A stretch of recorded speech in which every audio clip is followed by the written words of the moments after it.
Madam పిల్లలు తమ వయసుకు బట్టి ఎన్ని క్యాలరీల ఫుడ్ అవసరం పడుతుంది? సో అందులో పెద్ద బ్రహ్మ విద్య ఏమీ ఉండదండి.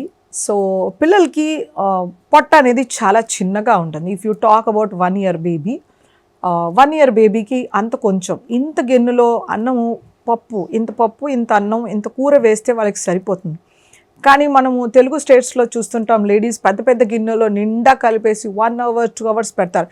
ఇలా డంప్ చేయకూడదు. అలాగే 2 years బేబీకి let's say 2 idlis or 1.5 idlis సరిపోతాయి.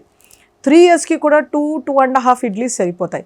సో గ్రాడ్యువల్గా పిల్లలు పెరుగుతున్నప్పుడు కొంచెం వాళ్ళకి పెంచుతూ పోవాలి.